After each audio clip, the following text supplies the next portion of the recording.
중국 접경 지역에서 강화된 통제가 실시되고 있습니다. 가만히 있으세요. 출입국이 모두 금지된 상태입니다. 이 사태의 원인은 정부의 감시를 피해 17살 만주족 천재 신동이 외국으로 탈출했기 때문인데요. 과거 대홍수와 대지진을 정확히 예측한 그의 말에 중국 지도부마저 긴급회의에 들어갔습니다. 그는 다가올 재앙을 막으려면 한국에 사과하고 이것을 반드시 제거해야 한다고 주장합니다. 하지만 중국 정부는 절대 불가능하다며 거부하고 있습니다. 천재 소년이 말한 이것의 정체는 무엇일까요? 함께 알아보겠습니다. 그날 밤 또 그 악몽이 찾아왔습니다. 서해 위로 거대한 쇠기둥이 솟아오르고 바다가 핏빛으로 변하는 꿈이었습니다. 눈을 떴을 때 이마에는 식은땀이 흘러내리고 있었죠. 창밖으로는 베이징의 밤하늘이 어둠에 잠겨 있었습니다. 제 이름은 완융텐, 올해 17살이고 국립영재원 특별 프로그램에 소속된 학생입니다. 정확히 말하자면 그곳에 소속되어 있었던 학생이죠. 지금은 도망자가 되었으니까요. 모든 것은 1년 전 제가 16살이던 2023년 초에 국가안보위원회 특별 프로젝트에 참관하도록 초청받았을 때 시작되었습니다. 제가 역사학과 고문서 해독에 특별한 재능이 있다는 이유였죠. 그곳에서 우연히 보게 된 서해 구조물 설계도, 그리고 그날부터 시작된 끔찍한 예지몽들. 서해에 세워진 쇠기둥이 하늘의 분노를 부를 것이다. 먼저 북쪽에 물이 차고 땅이 흔들리며 남쪽은 타들어갈 것이다. 마지막으로 하늘에서 얼음 조각이 비처럼 쏟아질 것이니, 이 말은 제 할아버지가 생전에 남긴 고대 만주어 예언서의 내용입니다. 저는 처음에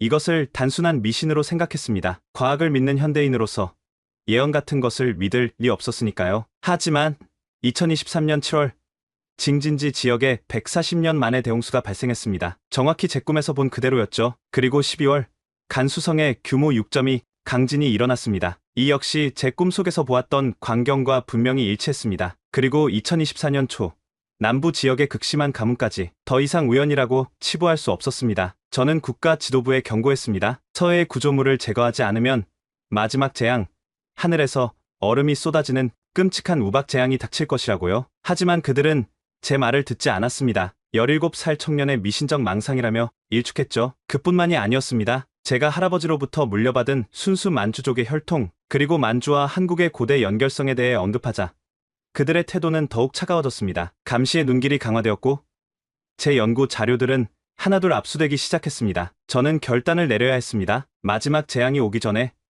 진실을 세상에 알려야 했으니까요. 그래서 지난주 화요일 밤 저는 국립영재원의 고층 담장을 넘었습니다. 할아버지의 예언서와 제가 수집한 증거들을 가방에 넣고 어둠 속으로 사라졌습니다. 지금 중국 정부는 저를 찾기 위해 총력을 기울이고 있습니다. 불안정한 천재 청년, 정신적 문제가 있는 젊은이라는 레테르를 붙여 제 신뢰성을 훼손시키려 합니다. 하지만 저는 알고 있습니다. 제가 예언한 마지막 재앙, 하늘에서 얼음이 쏟아지는 그날이 다가오고 있다는 것을. 서해에 박힌 그 쇠못이 제거되지 않는 한 중국과 한국 모두 피할 수 없는 운명을 맞게 될 것입니다. 저는 이제 국경을 넘어 진실을 알릴 준비를 하고 있습니다. 제 생명이 위험해질지라도 이것은 꼭 해야만 하는 일입니다. 저는 예언자가 아닙니다. 그저 할아버지로부터 물려받은 피와 타고난 통찰력으로 흐릿한 미래를 보는 17살 청년일 뿐입니다. 하지만 지금 이 순간 여러분에게 경고합니다. 동쪽 바다에 박힌 쇠못을 제거하라. 시간이 얼마 남지 않았습니다. 제가 처음으로 제 능력을 깨달은 것은 5살 때였습니다. 가족과 함께 베이징 자금성을 방문했을 때의 일이죠. 다른 아이들은 화려한 건물들에 감탄하고 있었지만 저는 갑자기 무언가에 사로잡혔습니다. 제 눈앞에 자금성이 세워지기 전의 모습이 영화처럼 펼쳐진 것입니다. 여기 이 자리에서 수백 년 전에 많은 사람들이 죽었어요. 제가 그렇게 말하자 부모님은 깜짝 놀랐습니다. 저도 왜 그런 말을 했는지 몰랐지만 나중에 역사 기록을 찾아보니 정확히 제가 서 있던 자리는 원나라 말기 대규모 처형이 있었던 곳이었습니다. 그 이후로 제 특별한 능력은 점점 강해졌습니다. 고서를 만지면 그 책이 쓰여진 시대의 장면들이 머릿속에 떠올랐고 오래된 유물 앞에서는 그것을 사용했던 사람들의 이야기가 들려왔습니다. 처음에는 저도 무서웠습니다. 아이들은 저를 괴물이라고 불렀고 선생님들은 저를 과대망 상징으로 의심했죠. 하지만 우리 할아버지만은 달랐습니다. 완쿠일엔 순수 만주족 혈통을 지닌 우리 가문의 어르신은 생전에 저를 한 번도 이상하게 바라보지 않으셨습니다. 융태나, 내가 가진 것은 우리 완씨 가문에 흐르는 특별한 피야. 우리 조상들은 대대로 선견지명의 능력을 가졌단다. 옛날에는 이런 능력을 가진 이들이 황제의 곁에서 중요한 조언을 했지. 할아버지는 제게 비밀스러운 만주어 문서들을 보여주셨습니다. 청나라 시대 황실 문서들, 그리고 그보다 훨씬 더 오래된 예언서들이었죠. 그 중에는 동방의 바다에 관한 예언도 있었습니다. 7살이 되었을 때 저는 국가 영재 발굴 프로그램에서 최고 점수를 받았습니다. IQ 테스트에서는 측정 불가라는 결과가 나왔고 수학과 과학뿐만 아니라 역사와 언어에서도 비범한 재능을 보였죠. 정부는 저를 국가 보물로 지정했고 특별 교육 프로그램에 배치했습니다. 그때부터 제 삶은 완전히 바뀌었습니다. 더 이상 가족과 함께 살지 않고 국립영재원이라는 특수기관에서 생활하게 되었죠. 24시간 감시와 관리 속에서 저는 마치 실험실의 특별한 표본처럼 취급받았습니다. 완융태는 우리나라의 미래입니다. 그의 재능은 국가적 자산이자 보물입니다. 이것은 제가 13살 때 국가과학상을 받던 날 교육부 장관이 했던 말입니다. 저는 그때 이미 베이징 대학의 특별학생이었고 중국과학원의 여러 프로젝트에 참여하고 있었습니다. 표면적으로는 영광스러운 위치였지만 실제로는 제가 황금 세 장 안에 세웠다는 것을 깨닫는데 오랜 시간이 걸리지 않았습니다. 동시에 제 능력은 계속해서 강해졌습니다. 15살 때는 처음으로 명확한 미래 비전을 보았습니다. 그것은 북부 지역의 대홍수에 관한 것이었죠. 저는 이 비전을 지도부에 보고했지만 아무도 심각하게 받아들이지 않았습니다. 과학적 증거 없이 감정적인 추측을 하는 것은 위험합니다. 완융텐, 당신의 뛰어난 두뇌를 좀 더 합리적으로 사용하세요. 그들이 틀렸다는 것을 증명하는 데는 6개월도 걸리지 않았습니다. 제가 예견한 대로 140년 만에 대홍수가 발생했고 수많은 사람들이 목숨을 잃었습니다. 이때부터 저는 제 비전을 기록하기 시작했고 할아버지의 예언서를 더 진지하게 연구하기 시작했습니다. 할아버지의 문서에서 가장 놀라운 발견은 우리 완씨 가문과 한국 사이의 고대 연결고리였습니다. 우리 조상들은 고구려 시대의 한반도와 만주 지역을 오가며 살았고 한국의 고대 왕족과 혼인 관계를 맺기도 했다는 기록이 있었습니다. 사실 만주족과 한국인은 같은 북방계 퉁구스족의 후예로 동일한 혈통과 문화적 뿌리를 공유하고 있었습니다. 제 할아버지는 늘 우리 만주족과 한국인은 원래 한 민족이었다고 말씀하셨습니다. 고구려는 현재의 중국 동북부와 한반도 북부에 걸쳐 있었고 발해는 만주족의 조상인 말갈족과 고구려 유민들이 세운 나라였습니다. 저희는 원래 한 가족이었던 것이죠. 더 충격적인 것은 만주와 한국의 운명은 하나로 묶여 있으며 동방의 바다에서 그 운명이 결정될 것이라는 예언이었습니다. 저는 비밀리에 한국에 대해 연구하기 시작했습니다. 한국의 역사, 문화, 그리고 특히 우리 만주족과의 관계에 대해 파고들었죠. 국립영재원의 특권 덕분에 접근할 수 있었던 비밀 문서들을 통해 저는 점점 더 충격적인 진실을 발견해 나갔습니다. 그리고 2023년 초 모든 것을 바꿔버린 그 회의가 있었습니다. 저는 국가 최고 지도부의 특별회의에 역사 자문으로 참석하게 되었는데 그곳에서 처음으로 서해 프로젝트라 불리는 기밀 작전에 대해 알게 되었습니다. 한중 잠정조치 수역 내에 설치된 거대한 강철 구조물들, 표면적으로는 어업 보조 시설이라고 불렸지만 실제로는 군사적, 자원적, 그리고 기상 조절 목적을 가진 복합 시설이었습니다. 그리고 그 모습은 제가 꿈에서 본 것과 정확히 일치했습니다. 이 구조물들은 동방의 바다에 박힌 쇠못이다. 하늘의 분노를 부를 것이다. 할아버지의 예언서에 적힌 정확한 문구였습니다. 그날 밤부터 제 악몽은 더욱 선명해졌습니다. 그리고 그 이후로 시작된 일련의 재앙들, 북부의 홍수, 서북부의 지진, 남부의 가뭄, 그리고 다가오는 마지막 재앙, 하늘에서 쏟아질 얼음의 저주. 저는 더 이상 침묵할 수 없었습니다. 제가 보고 있는 것이 단순한 꿈이 아니라 우리 민족과 이웃나라의 운명에 관한 경고라는 것을 이제는 확신했으니까요. 2025년 4월 21일에 한국에 보도된 서해 인공구조물은 사실 역사가 덕입니다. 2022년부터 진행돼 왔죠. 2023년 초 제가 처음 서해 프로젝트의 실체를 본 날 저는 제 눈을 의심했습니다. 중앙해양정책위원회 회의실 스크린에 떠오른 3D 모델은 제가 몇 달 동안 악몽에서 보아왔던 그 형상과 정확히 일치했으니까요. 이것은 한중잠정조치 수역 내 우리 특수역에 설치된 심해 관측 및 어업 지원 시설입니다. 현재 3기가 운영 중이며 내년까지 추가 5기를 설치할 계획입니다. 회의를 진행하던 외교부 고위 관리의 말이었습니다. 그는 이 구조물들이 단순한 어업 지원 시설이라고 설명했지만 제 눈에는 그 이상의 무언가가 보였습니다. 복잡한 철골 구조,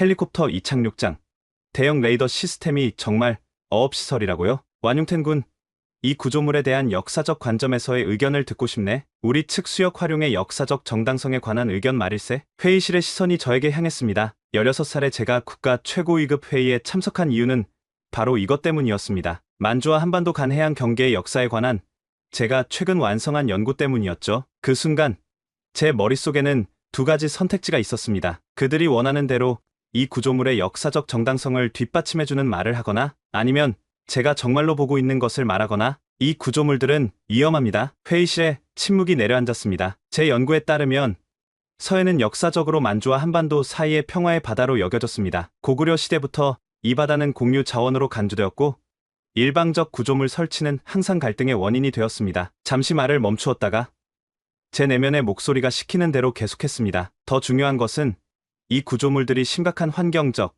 지질학적 영향을 미칠 수 있다는 점입니다. 서해의 해류 패턴과 생태계를 교란시킬 가능성이 높습니다. 그리고 말을 잇기 어려웠습니다. 과학자들 사이에서 미신으로 여겨질 이야기를 해야 했으니까요. 그리고 저는 이 구조물들이 앞으로 중국에 큰 재앙을 가져올 것이라고 확신합니다. 회의실에서 웃음소리가 들렸습니다. 누군가는 코웃음을 쳤고 다른 이들은 당혹스러운 표정을 지었습니다. 완융텐 군, 자네 피곤한가 보군. 16살 소년에게 이런 고급 회의는 부담스러울 수 있지. 역사적 사실에 근거한 분석을 기대했는데 개인적인 느낌을 말하는 건 적절치 않네. 해양부 부장의 차가운 지적이었습니다. 하지만 저는 물러설 수 없었습니다. 이것은 단순한 느낌이 아닙니다. 고대 만주 예언서에는 동방의 바다에 박힌 쇠못이 하늘의 분노를 부를 것이라는 경고가 있습니다. 그리고 저는 이 구조물들이 북부 홍수, 서북부 지진, 남부 가뭄으로 이어질 것이라는 비전을 보았습니다. 이제 회의실은 완전한 침묵에 빠졌습니다. 그들의 눈빛에서 저는 불신, 놀라움,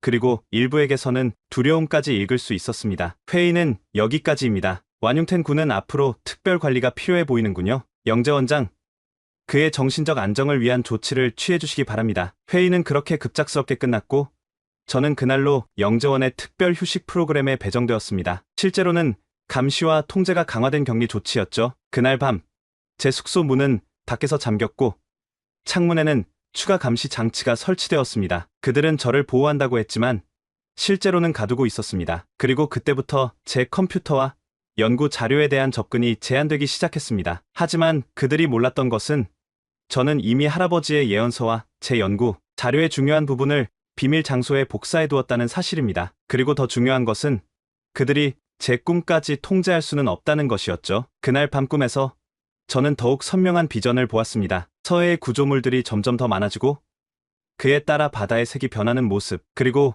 곧 닥칠 첫 번째 재앙, 북부 지역을 집어삼킬 거대한 홍수의 모습을. 잠에서 깨어난 후 저는 일기장에 모든 것을 기록했습니다. 날짜, 시간, 장소, 피해 규모까지. 그리고 그 일기장을 제 매트리스 밑에 숨겨두었습니다. 그리고 정확히 4개월 후 제 예언은 현실이 되었습니다. 2023년 7월 28일 아침 식사 시간에 영재원 식당의 TV 화면에서 긴급 속보가 흘러나왔습니다. 베이징, 텐진, 허베이성을 중심으로 140년 만에 기록적인 폭우가 내리고 있습니다. 현재까지 17명이 사망했으며 수십만 명의 이재민이 발생했습니다. 중앙재난대책본부는 최고 경계령을 발령하고 숟가락이 제 손에서 떨어졌습니다. 4개월 전 제가 일기장에 기록했던 그 날짜, 그 지역, 그 규모의 홍수가 정확히 현실이 된 것입니다. 제 주변의 다른 학생들과 교관들은 TV를 염려스럽게 바라보고 있었지만 저만은 온몸이 얼어붙는 느낌이었습니다. 그날 오후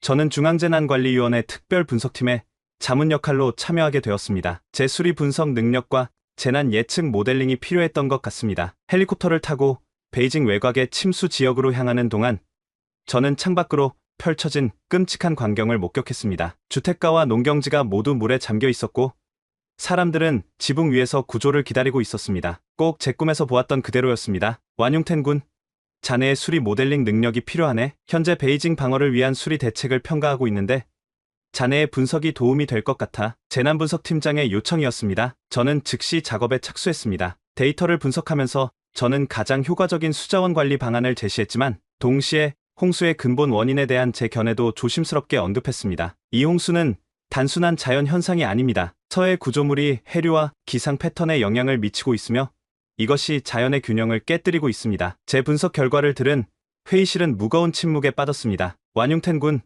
우리는 지금 즉각적인 대응책이 필요해. 장기적인 이론은 나중에 논의하도록 하지. 분석팀장의 말이었습니다. 저는 더 이상 주장하지 않고 당면한 홍수 대응 계획에 집중했습니다. 그러나 내심으로는 이것이 첫 번째 경고일 뿐 더 큰 재앙이 다가오고 있다는 것을 알고 있었습니다. 다음 날 저는 영재원으로 돌아오는 헬리콥터 안에서 허베이성 주민들의 비극적인 상황을 라디오로 들었습니다. 수천 명의 주민들이 집을 잃었고 수백 명이 목숨을 잃었다는 소식이었습니다. 왜 우리만 희생되어야 하나요?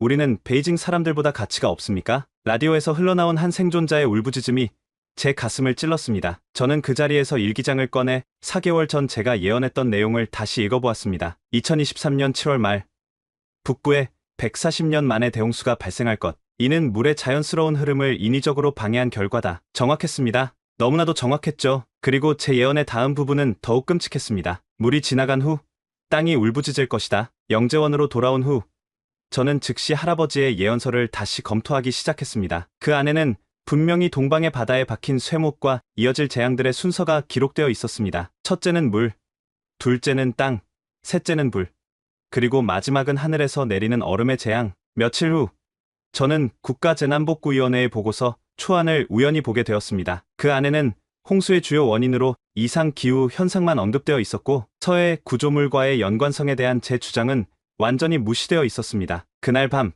저는 처음으로 영재원의 규칙을 어기고 비밀리에 제 연구실 컴퓨터에서 서해 구조물에 관한 더 많은 정보를 찾기 시작했습니다. 국가안보망에 불법 접속하는 것은 엄청난 위험을 수반했지만 제게는 진실을 찾는 것이 더 중요했습니다. 몇 시간의 검색 끝에 저는 충격적인 사실을 발견했습니다. 서해 구조물들은 단순한 어업시설이 아니라 해류 패턴을 변경하고 기상 조건에 영향을 미칠 수 있는 고급 복합시설이었습니다. 중동 지역에서 사용되다 폐기된 석유 시추선을 개조한 이 시설은 군사적 목적과 자원 탐사, 그리고 기상 조절 기능까지 갖추고 있었습니다. 더 충격적인 것은 이 구조물들이 원래 계획보다 훨씬 빠른 속도로 추가 건설되고 있다는 사실이었죠. 그것들은 마치 저희 만주족 조상들이 용맥이라고 불렀던 자연, 에너지의 흐름을 의도적으로 방해하고 있는 것 같았습니다. 할아버지의 예언서에는 이렇게 쓰여 있었습니다. 물의 길을 막고 땅의 맥을 끊고 하늘의 기운을 거스르는 자, 천지의 벌을 받으리라. 저는 그날 밤 또 다른 악몽을 꾸었습니다. 이번에는 땅이 갈라지고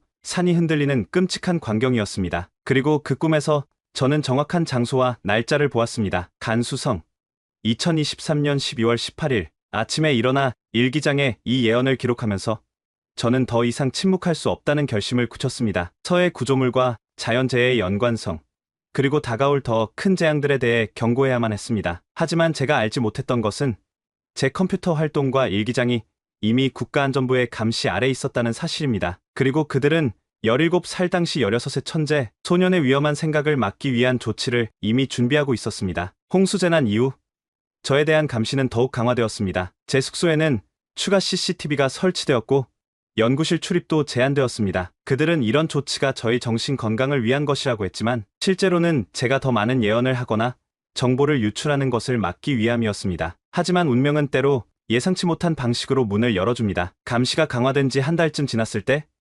영재원에 특별한 손님이 찾아왔습니다. 중국 국가문화유산위원회의 리 교수님이었습니다. 교수님은 오래된 만주어 문서 해독을 위해 제 도움이 필요하다고 했습니다. 이 문서들은 청나라 말기에 작성된 것으로 추정되는데 현대 만주어 전문가들조차 해독하기 어려운 고대 문자와 기호들이 섞여 있습니다. 완융텐 군의 특별한 재능이 필요한 상황입니다. 국가 프로젝트의 중요성 때문인지 영재원은 특별히 제가 이 작업에 참여하도록 허락했습니다. 그리고 이것이 저에게 새로운 자유를 가져다 주었습니다. 국가문화유산위원회의 비밀 서고에 접근할 수 있게 된 것입니다. 처음 며칠간은 리 교수님이 가져온 문서들을 주로 연구했습니다. 교수님이 말씀하신 대로 그것들은 청나라 말기의 만주족 귀족들이 남긴 일종의 비밀 기록이었습니다. 하지만 이 문서들을 해독하면서 저는 더 깊고 오래된 무언가가 존재한다는 단서를 발견했습니다. 조상의 책, 베이징 고도서관 지하 7층에 보관되어 있다. 이 문구는 제가 해독한 마지막 페이지에 숨겨져 있었습니다. 베이징 고도서관은 지금의 국가도서관 전신이었고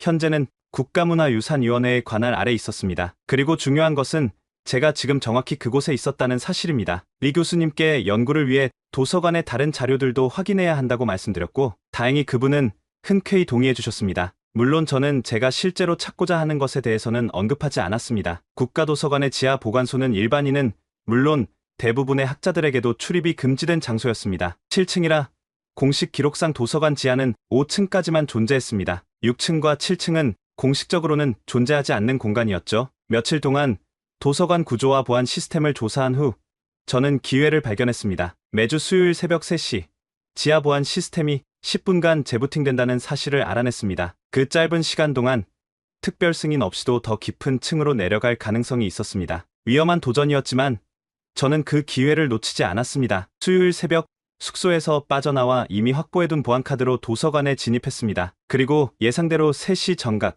지하 엘리베이터의 보안 시스템이 일시적으로 비활성화되었습니다. 지하 6층에 도착했을 때 저는 거대한 금속 문 앞에 서 있었습니다. 금속 문이 열리자 저는 역사의 심연으로 한 걸음 더 들어갔습니다. 지하 7층은 예상과 달리 작은 공간이었습니다. 벽을 따라 오래된 나무 선반이 놓여 있었고 그 위에는 수백 년의 세월을 견뎌온 듯한 낡은 두루마리들과 책들이 가지런히 정돈되어 있었습니다. 방 중앙에는 거대한 석판이 놓여 있었는데 그 위에는 제가 한 번도 보지 못한 글자들이 새겨져 있었습니다. 시간이 얼마 없다는 것을 알기에 저는 서둘러 선반을 살펴보았습니다. 그리고 마침내 한 구석에서 특별한 기운이 느껴지는 상자를 발견했습니다. 상자에는 완씨 가문 조상의 비밀문서라고 쓰여 있었습니다. 제 손이 떨렸습니다. 이것은 단순한 우연이 아니었습니다. 저의 가문, 완씨 가문의 비밀 유산이 이곳에 보관되어 있었던 것입니다. 상자를 열자 그 안에는 여러 두루마리와 함께 작은 옥패가 들어 있었습니다. 옥패에는 제 가문의 문장이 새겨져 있었고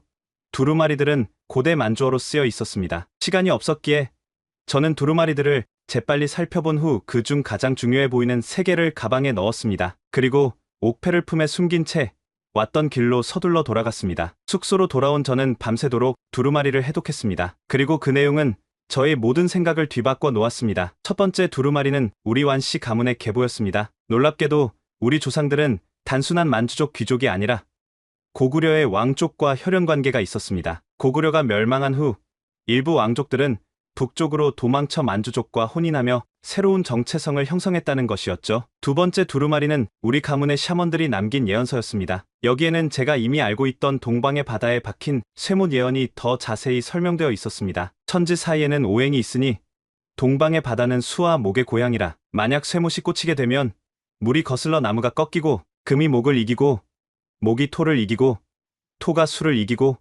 수가 화를 이기고 화가 금을 이긴다. 오행이 역전되어 천지가 뒤집히리라. 이것은 정확히 제가 목격하고 있는 재난의 순서였습니다. 물, 목, 금, 토, 수, 화.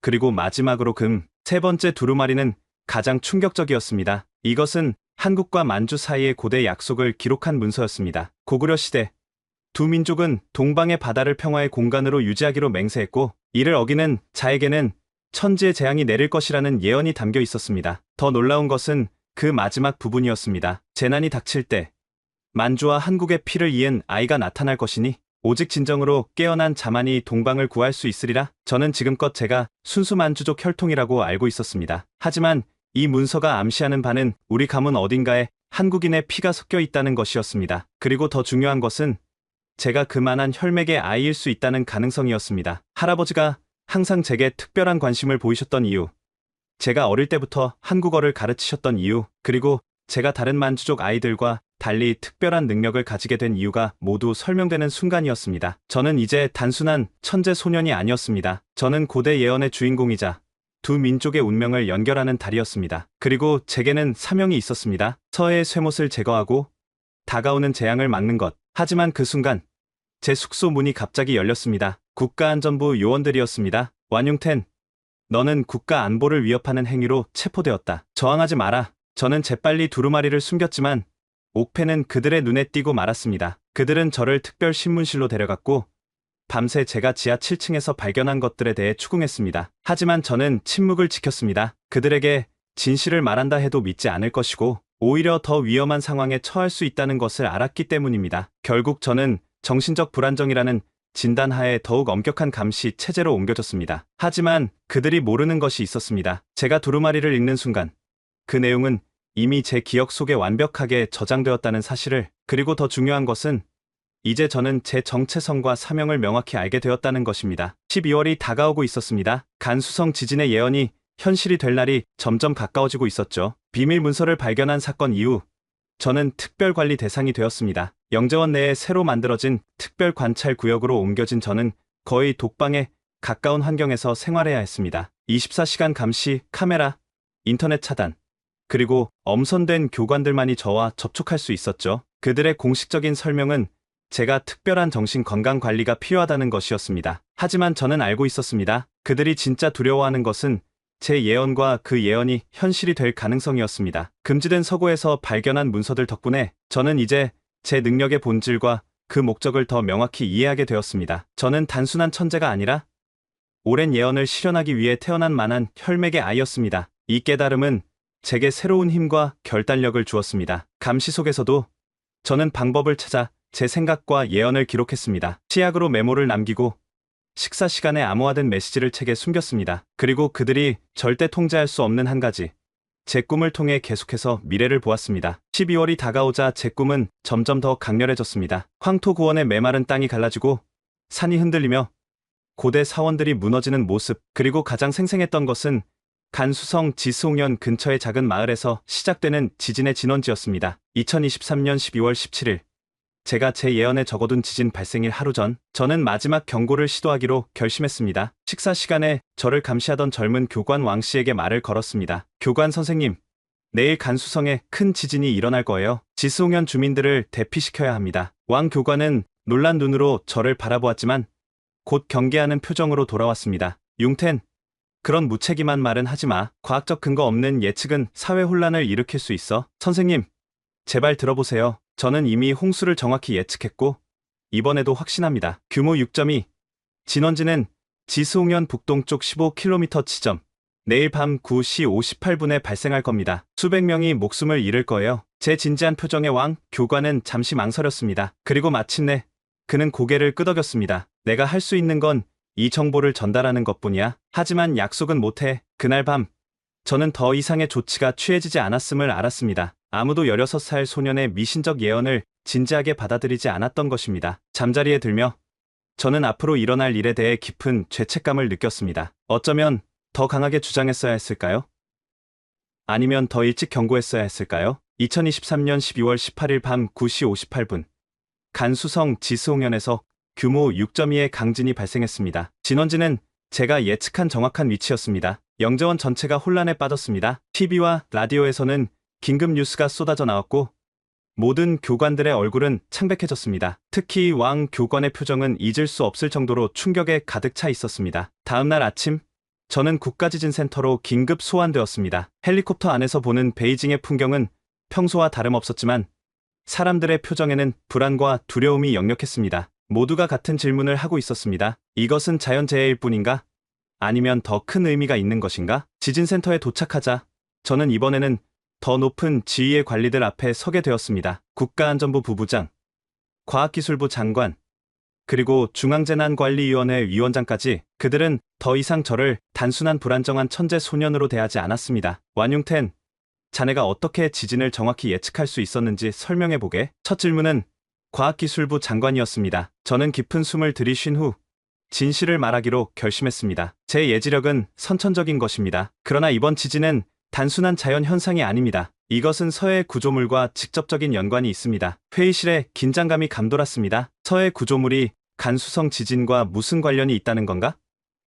과학적으로 불가능한 주장일세. 전통적인 과학으로는 설명하기 어렵습니다. 하지만 우리 만주족 조상들은 이것을 천지의 기운이라고 불렀습니다. 서해 구조물은 자연의 에너지 흐름, 즉 용맥을 방해하고 있습니다. 이는 마치 인체의 경락을 막는 것과 같아요. 한 부분이 막히면 다른 부분에서 문제가 발생합니다. 그들은 미심쩍은 표정을 지었지만 제 말을 완전히 무시하지는 않았습니다. 두 번의 정확한 예언 후에는 더 이상 저를 단순히 미신적이라고 치부할 수 없었기 때문입니다. 그렇다면 다음 재앙은 무엇인가? 국가안전부 부부장의 직접적인 질문이었습니다. 저는 잠시 침묵한 후 조심스럽게 대답했습니다. 다음은 남부의 가뭄입니다. 장강 유역의 물이 마르고 농작물이 말라 죽을 것입니다. 그리고 그 다음은 하늘에서 얼음이 쏟아질 것입니다. 전례 없는 규모의 우박 재앙이 오게 됩니다. 회의실은 무거운 침묵에 빠졌습니다. 그들은 제 예언을 믿고 싶지 않았지만 이미 두 번의 정확한 예측을 본 후였기에 완전히 무시할 수도 없었습니다. 이 모든 것을 멈추려면 어떻게 해야 하지?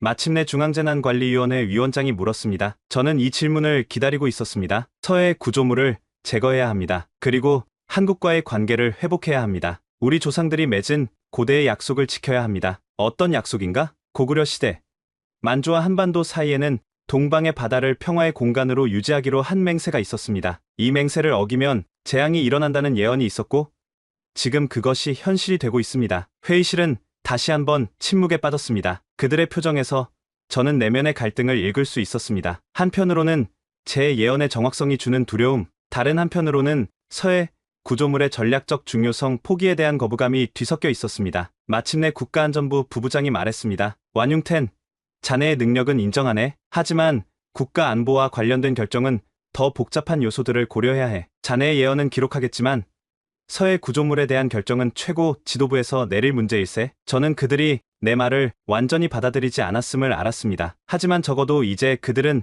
제 예언을 미신이 아닌 가능성으로 보기 시작했습니다. 이것은 작은 진전이었습니다. 지진센터에서 영재원으로 돌아오는 길, 헬리콥터 창밖으로 보이는 베이징의 겨울 풍경은 평화로워 보였습니다. 하지만 저는 이 평화가 얼마나 취약한지 알고 있었습니다. 간수성의 지진 현장에서 구조 작업이 한창인 지금, 다음 재앙은 이미 그 모습을 드러내기 시작하고 있었으니까요. 영재원으로 돌아온 후 저는 제 감시 체제가 미묘하게 변화했음을 알아차렸습니다. 더 이상 저를 정신적 불안정 케이스로 대하지 않았지만 대신 국가 안보 자산으로 취급하기 시작했습니다. 제 예언 능력을 국가의 이익을 위해 활용하려는 의도가 뚜렷했습니다. 하지만 그들이 모르는 것이 있었습니다. 제 능력은 단순히 이용할 수 있는 도구가 아니라는 것, 그리고 저는 중국만을 위한 존재가 아니라 만주와 한국의 공동 운명을 위해 태어났다는 사실을. 그날 밤 저는 다시 한번 제 사명을 확인하는 꿈을 꾸었습니다. 꿈속에서 저는 고대 의상을 입은 한 노인을 만났습니다. 그는 만주어와 한국어를 섞어 말했고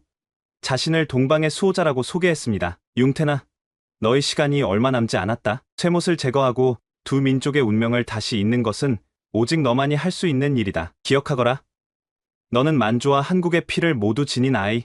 우리는 본래 하나였다. 2월 말 저는 국가수자원위원회의 긴급회의에 참석하라는 초대를 받았습니다. 이번에는 자문이라는 명목이었지만 실제로는 제 예언이 또다시 현실화되고 있다는 사실을 확인하기 위함이었습니다. 회의실에 들어서자 중앙정부의 고위 관리들이 심각한 표정으로 앉아 있었습니다. 대형 스크린에는 장강 유역의 수위 데이터와 위성 사진이 띄워져 있었고 그래프는 모두 급격한 하락세를 보이고 있었습니다. 완융텐, 안깨나 국가수자원위원회 주임이 말했습니다. 남부 지역의 가뭄 상황이 예상보다 심각하게 진행되고 있네. 자네의 예측대로야. 얼마나 심각한가요? 제가 물었습니다. 지난 60년 만에 가장 심각한 수준이야. 장강의 수위는 이미 위험 수준 아래로 떨어졌고 동정우와 포영호는 급격히 마르고 있어. 삼엽댐의 발전량은 50% 이하로 떨어졌고 곡창 지대의 농작물 피해가 막대하네. 저는 침묵 속에서 데이터를 검토했습니다. 실제 상황은 제 예언보다도 더 심각했습니다. 오행의 순환으로 볼 때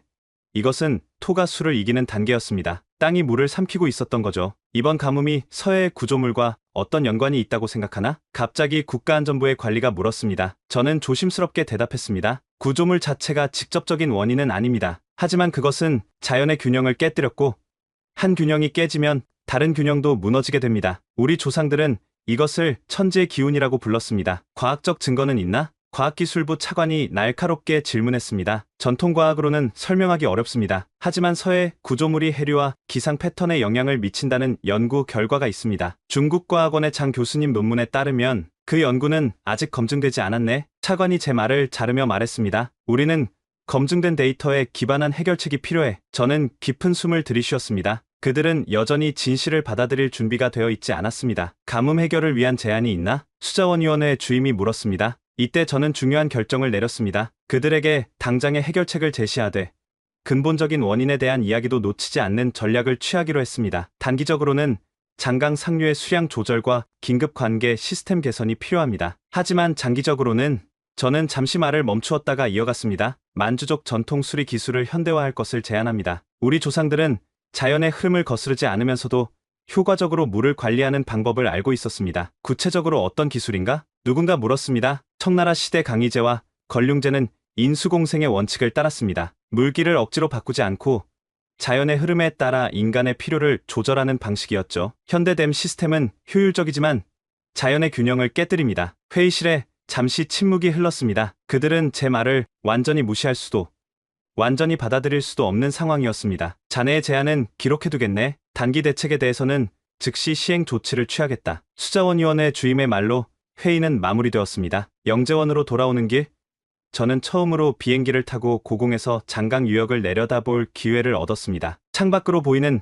광경은 충격적이었습니다. 한때 생명력 넘치던 강과 호수가 말라가고 있었고 넓은 농경지는 갈색으로 변해 있었습니다. 그리고 그 너머로 마치 끊어진 실타래처럼 미래의 파편들이 보였습니다. 향후 몇 달간 상황은 제 예언대로 더욱 악화되었습니다. 봄이 지나고 여름이 오면서 남부 지역의 가뭄은 역사상 최악의 수준으로 발전했습니다. 전력 부족으로 산업 생산이 중단되고 농작물 피해로 식량 가격이 폭등했으며 수백만 명의 사람들이 물 부족으로 고통받았습니다. 그럼에도 중앙정부는 서해 구조물에 대해서는 한 발짝도 물러서지 않았습니다. 오히려 한국과의 갈등은 더욱 고조되고 있었습니다. 뉴스에서는 한국 해군과 중국 해경 간의 긴장된 대치 상황이 자주 보도되었고 소셜미디어에서는 반한 감정이 확산되고 있었습니다. 6월 초 저는 놀라운 사실을 발견했습니다. 제가 만져본 서해 구조물 설계도에서 구조물이 단순한 어업시설이나 관측소가 아니라는 결정적인 증거를 찾은 것입니다. 그것은 기상 조절 장치의 일종이었습니다. 중국 정부는 한반도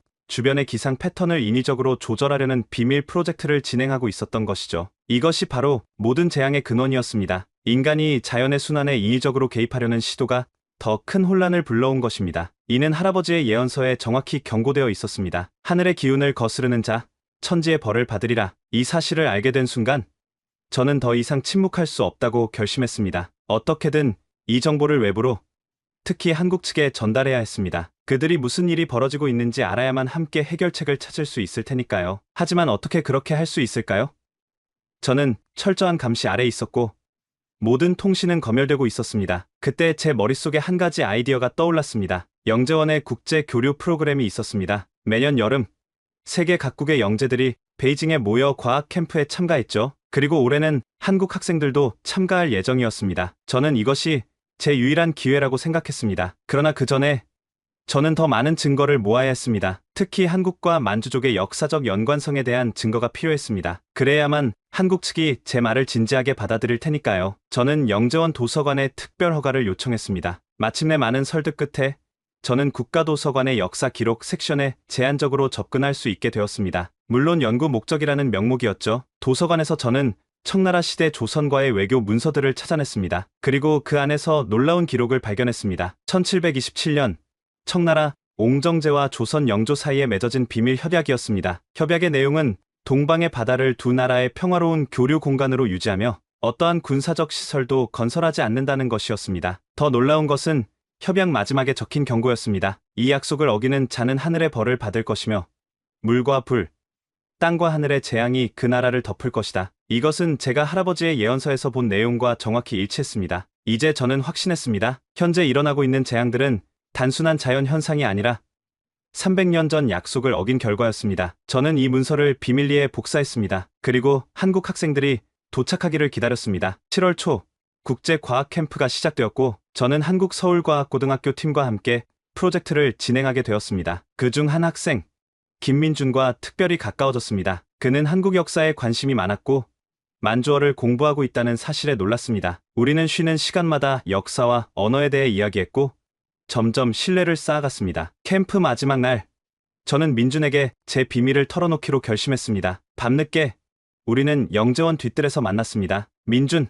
너에게 중요한 이야기가 있어. 제가 작은 목소리로 말했습니다. 무슨 일이야? 융텐, 내가 누구인지 그리고 무슨 일이 벌어지고 있는지 말해줄게. 하지만 먼저 약속해 이 이야기를 한국으로 가져가서 적절한 사람들에게 전해줄 수 있어? 민준의 눈이 커졌습니다. 무슨 말이야? 서해에 설치된 중국의 구조물들, 그것들은 단순한 어업시설이 아니야. 그리고 지금 중국에서 일어나고 있는 모든 재앙은 그것과 연관되어 있어. 한국도 위험해. 그리고 저는 모든 것을 말했습니다. 제 예언 능력, 연속된 재앙들, 300년 전 협약, 그리고 앞으로 다가올 더 큰 위험에 대해. 민주는 처음에는 의심스러운 표정이었지만 제가 비밀리에 복사한 문서들을 보여주자 점점 심각한 표정으로 바뀌었습니다. 이건 정말 대단한 발견이야. 하지만 왜 나에게 말하는 거야? 너는 유일하게 내 말을 들어줄 사람이야. 그리고 내 예지력이 말해. 내가 이 문제를 해결하는데 중요한 역할을 할 거라고. 민주는 잠시 생각하더니 고개를 끄덕였습니다. 알았어. 이 정보를 우리나라 사람들에게 전달할게. 하지만 내가 위험에 처하진 않을까? 이미 위험 속에 있어. 하지만 이건 내 운명이야. 나는 만한 혈맥의 아이야. 두 나라 사이의 평화를 위해 태어난 존재라고. 우리는 그날 밤 앞으로의 연락 방법까지 약속했습니다. 하지만 그것이 우리의 마지막 만남이 될 줄은 몰랐습니다. 다음날 아침 영재원 전체가 비상 상황에 빠졌습니다. 국가안전부 요원들이 캠프 참가자들의 숙소를 수색하고 있었고 특히 한국 학생들의 소지품을 철저히 조사했습니다. 저는 즉시 상황을 파악했습니다. 누군가가 민준과 저의 만남을 발견한 것입니다. 다행히 저는 이미 문서 원본을 안전한 곳에 숨겨두었고 민준에게는 디지털 복사본만 전달했습니다. 안전부 요원들은 아무것도 발견하지 못했지만 한국 학생들은 예정보다 일찍 귀국 조치되었습니다. 그리고 저는 더욱 엄격한 감시 체제로 돌아가게 되었습니다. 그날 밤 제 숙소에 국가안전부 부부장이 직접 찾아왔습니다. 완융텐, 자네는 매우 중대한 실수를 했네. 국가 기밀을 외국인에게 유출하려 했어. 제가 한 일은 진실을 알리려 한 것뿐입니다. 제가 담담하게 대답했습니다. 진실? 자네가 알고 있다고 생각하는 것은 진실의 일부에 불과해. 더 큰 그림이 있다네. 더 큰 그림이라뇨? 부부장은 잠시 저를 응시하더니 말했습니다. 세계는 변하고 있네. 미국의 압박, 일본의 재무장, 한국의 첨단 기술, 중국은 생존을 위해 때로는 강한 조치를 취해야 해. 서해 구조물은 우리의 안보를 위한 필수적인 시설이야. 하지만 그것 때문에 많은 사람들이 고통받고 있습니다. 홍수, 지진, 가뭄, 그리고 앞으로 더 끔찍한 재앙이 닥칠 겁니다. 부부장은 한숨을 쉬었습니다. 자네는 아직 어리네. 국가의 운명은 몇몇 자연재해보다 중요하다는 것을 이해하지 못하는군. 이것은 단순한 자연재해가 아닙니다. 이것은 경고입니다. 마지막 재앙이 오면 모든 것이 너무 늦을 겁니다. 그래서 그 마지막 재앙이라는 것이 정확히 무엇인가? 저는 잠시 침묵했다가 대답했습니다. 하늘에서 쏟아지는 얼음의 저주입니다. 전례 없는 규모의 우박 재앙이 오게 됩니다. 광시성과 간수성에서 시작될 것입니다. 부부장은 저를 오랫동안 바라보았습니다. 그의 표정에서 저는 두려움과 의심, 그리고 결단력이 섞인 복잡한 감정을 읽을 수 있었습니다. 완융텐, 자네는 이제 특별관리 대상이네. 앞으로는 외부와의 모든 접촉이 차단될 것이고 자네의 연구와 활동은 철저히 통제될 거야. 이것은 자네와 국가 모두를 위한 조치라네. 그리고 그날 이후 저는 사실상 영재원의 죄수가 되었습니다. 제 숙소와 연구실은 완전히 격리되었고 특별 허가 없이는 누구도 저를 만날 수 없었습니다. 모든 통신은 차단되었고 제 모든 활동은 24시간 녹화되었습니다. 하지만 그들이 통제할 수 없는 한 가지가 있었습니다. 제 꿈과 예지력은 더욱 강해져만 갔고 이제 저는 마지막 재앙의 구체적인 모습을 볼 수 있게 되었습니다. 2025년 4월, 하늘에서 쏟아질 얼음의 저주, 그리고 그것을 막을 시간은 점점 줄어들고 있었습니다. 저는 깜짝 놀랐습니다. 민준이 정말로 제 메시지를 전달했고 한국 정부가 그것을 심각하게 받아들였다는 의미였으니까요. 국제사회의 반응은 어떤가요? 미국과 일본은 한국을 지지하고 있고 러시아와 북한은 중립적 입장이야. 우리 정부는 이 모든 주장을 근거 없는 도발이라고 일축했지만 내부적으로는 상당한 동요가 있다고 해. 며칠 후 저는 국가안전부 특별신문실로 소환되었습니다. 이번에는 부부장뿐만 아니라 군 고위 장성들과 외교부 인사들까지 참석한 대규모 조사였습니다. 완융텐, 한국 정부가 국제사회에 제출한 항의서에는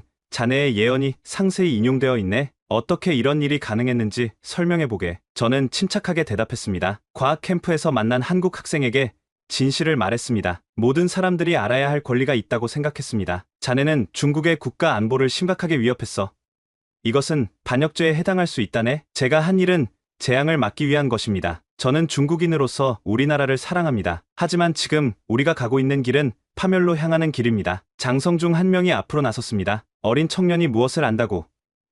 서해 구조물은 우리의 주권과 안보를 위한 필수적인 시설이야. 한국과 미국의 도발로부터 우리 바다를 지키기 위한 것이지. 그렇다면 왜 그것을 어업시설이라고 거짓말하나요? 그것이 실제로는 기상조절 장치이자 군사시설이라는 사실을 왜 숨기나요? 회의실에 침묵이 내려앉았습니다. 제 직접적인 질문에 그들은 잠시 당황한 듯했습니다. 마침내 외교부 인사가 말을 꺼냈습니다. 상황이 매우 복잡하네. 한국이 제기한 문제는 외교적으로 해결될 것이야. 하지만 자네의 행동은 용납할 수 없어. 그렇다면 제 예언은 어떻습니까?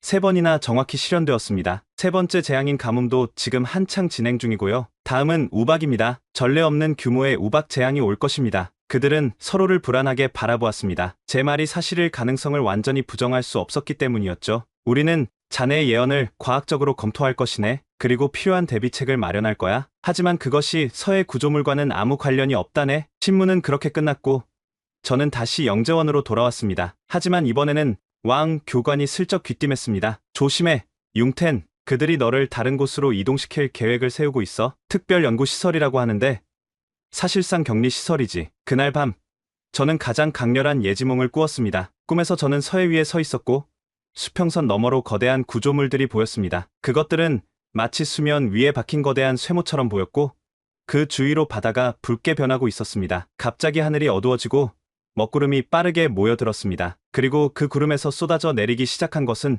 주먹만한 크기의 얼음 덩어리들이었습니다. 그것들은 마치 폭격처럼 대지를 강타했고 모든 것을 부수며 파괴의 흔적을 남겼습니다. 꿈에서 저는 정확한 날짜와 장소를 보았습니다. 2025년 4월 19일 광시성에서 시작되어 간수성으로 이어지는 전례 없는 우박 재앙. 잠에서 깨어난 후 저는 결단을 내렸습니다. 더 이상 기다릴 수 없었습니다. 이 정보를 세상에 알려야 했고 그러기 위해서는 이곳을 탈출해야 했습니다. 그러나 탈출 계획을 세우기도 전에 11월 초 서해에서 충격적인 사건이 발생했습니다. 한국해양조 사선이 논란이 된 구조물 부근에서 중국 해경 함정에 의해 납포된 것입니다. 이 사건은 양국 간의 갈등을 일촉즉발의 상황으로 몰아갔습니다. 그리고 그날 밤 왕 교관이 급하게 제 숙소를 찾아왔습니다. 큰일 났어. 융텐, 내일 아침 너를 특별 연구 기지로 이송할 계획이야? 사실상 군사시설이지. 그곳에 들어가면 아마 다시는 나올 수 없을 거야. 왜 갑자기 그런 결정을 내린 건가요? 서해 사태 때문이야. 너의 예언이 한국 측에 전달되었고 그것이 한국의 행동에 영향을 미쳤다고 판단한 거지. 너를 완전히 고립시켜야 한다고 결정했어. 저는 순간 냉정함을 유지하려 애썼습니다. 언제 이송되나요? 내일 새벽 5시 특수부대가 호송할 거야. 이제 선택의 여지가 없었습니다. 오늘 밤 지금 이 순간이 탈출할 유일한 마지막 기회였습니다. 왕 선생님, 도와주실 수 있나요? 제가 여기서 나갈 수 있도록요. 왕 교관은 오랫동안 저를 바라보았습니다. 그의 눈에서 두려움과 갈등, 그리고 결단이 보였습니다. 내가 왜 너를 도와야 하지? 선생님도 보셨잖아요. 제 예언이 현실이 된 것을. 마지막 재앙이 온다면 모든 것이 너무 늦을 겁니다. 저는 세상에 진실을 알려야 해요. 왕 교관은 깊은 한숨을 내쉬었습니다. 내가 이러면 반역자가 되는 거야, 융텐. 아니요. 선생님은 영웅이 되는 겁니다. 중국을 구하는 영웅이요. 마침내 그는 고개를 끄덕였습니다. 좋아, 도와주마. 하지만 내 지시를 정확히 따라야 해. 그날 밤 11시, 영재원의 보안 시스템이 잠시 다운되었습니다. 기술적 오류로 인한 것이었죠. 그 짧은 시간 동안 저는 왕 교관의 도움으로 비상 탈출구를 통해 밖으로 나갔습니다. 북쪽 담장 너머에 차가 기다리고 있어. 내 친구가 너를 국경까지 데려다 줄 거야. 그 이유는 내 운명에 달렸다. 감사합니다, 선생님. 절대 잊지 않을게요. 가라, 융텐. 그리고 조심해. 너의 예언이 틀리기를 바란다. 저는 어둠 속으로 사라졌습니다. 17년간의 인생에서 처음으로 영재원의 담장 밖으로 홀로 나선 순간이었습니다. 무서웠지만 동시에 이상하게 자유로웠습니다. 약속된 장소에서 저는 왕 교관의 친구를 만났습니다. 그는 퇴역 군인으로 별다른 질문 없이 저를 차에 태웠습니다. 어디로 가야 하나? 저는 잠시 생각했습니다. 국경을 넘는 것이 가장 안전할 테지만 그 전에 꼭 해야 할 일이 있었습니다. 베이징 서쪽 교회로 가주세요. 제가 길을 알려드릴게요. 우리는 밤새 달렸고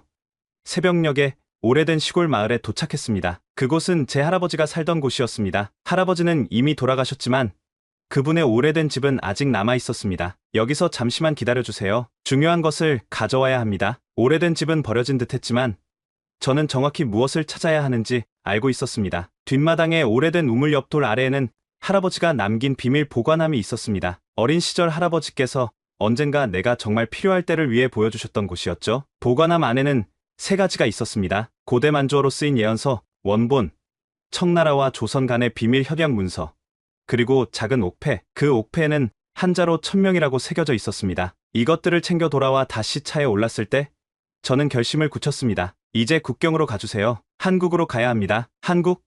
그건 불가능해. 중국에서 바로 한국으로 가는 것은 너무 위험해. 그럼 어떻게 해야 하나요? 먼저 몽골이나 러시아로 가야 해. 그리고 거기서 다른 방법을 찾아야지. 저는 고개를 끄덕였습니다. 어떻게든 한국에 도착해야 했습니다. 그곳에서 민준을 찾고 그를 통해 한국 정부와 접촉해야 했으니까요. 서해의 구조물의 진실과 다가오는 재앙에 대한 모든 증거를 가지고 그렇게 저는 국경을 향한 여정을 시작했습니다. 17살의 나이에 조국을 배신하는 듯한 선택을 하는 것은 쉽지 않았습니다. 하지만 이것은 배신이 아니라 구원이었습니다. 중국과 한국 두 나라 모두를 구하기 위한 절박한 노력이었습니다. 차 창밖으로 펼쳐지는 중국의 광활한 대지를 바라보며 저는 할아버지의 마지막 말씀을 떠올렸습니다. 융태나, 내 운명은 평범하지 않을 것이다. 내가 가진 능력은 축복이자 저주이다. 하지만 기억하거라. 진정한 용기는 모든 것을 걸고 옳은 일을 하는 것이다. 그리고 지금 저는 그 용기를 발휘하는 중이었습니다. 비록 앞으로의 길이 험난하고 위험할지라도 이것이 제가 가야 할 길이었습니다. 하늘의 뜻, 천명을 따르는 길. 여러분은 지금까지 완융텐이라는 만주족 영제의 놀라운 이야기를 들으셨습니다. 그런데 이 이야기의 핵심에 있는 서해 구조물, 과연 그 실체는 무엇일까요? 최근 한국해양과학기술원이 공개한 자료에 따르면 중국이 한중 잠정 조치 수역에 설치한 구조물은 실제로 존재합니다. 이 구조물은 가로 100m, 세로 80m 크기의 대형 시설로 헬리콥터 이착륙장을 갖추고 있으며 애틀랜틱 암스테르담이라는 영문명이 표기되어 있습니다. 이 구조물은 중동 지역에서 사용되다 폐기된 석유 시추선을 개조한 것으로 확인되었습니다. 1982년 프랑스에서 건조되어 2016년에 폐기된 이 선박을 중국이 구입해 개조한 것입니다. 중국은 이 구조물이 단순한 양어장 관리 지원 시설이라고 주장하고 있지만 전문가들은 이것이 단순한 어업 시설로 보기 어렵다고 지적합니다. 구조물이 갖춘 기능과 규모를 고려할 때 군사적 목적이나 자원 탐사 목적으로 사용될 가능성이 높다는 것입니다. 특히 이 구조물은 한중 어업협정을 위반할 소지가 있습니다. 국제해양법에 따르면 구조물 주변의 안전지대를 반경 500m까지 만들 수 있어 중국이 구조물을 여러 개 세우면 수십 제곱킬로미터의 안전지대가 발생해 한국 선박의 진입이 불가능해질 수 있습니다. 이러한 중국의 행동 방식은 남중국해에서 인공섬을 건설하고 영유권을 주장해온 전략과 매우 유사합니다. 중국은 2014년 베트남 배타적 경제 수역에도 일방적으로 석유 시추 시설을 설치하고 주변 해역에 대한 실효적 지배권을 주장해 베트남과 충돌한 바 있습니다. 최근 한국 정부는 이 문제에 대한 외교적 대응을 강화하고 있습니다. 중국 측에 구조물의 정확한 용도와 법적 근거를 밝힐 것을 요구하고 있으며 국제사회와의 공조를 통해 이 문제를 해결하려 노력하고 있습니다. 이상 만주족 천재 신동완융텐의 놀라운 예언과 서해 구조물 이야기였습니다. 긴 영상 시청해주셔서 감사합니다. 오늘도 행복한 하루 보내세요.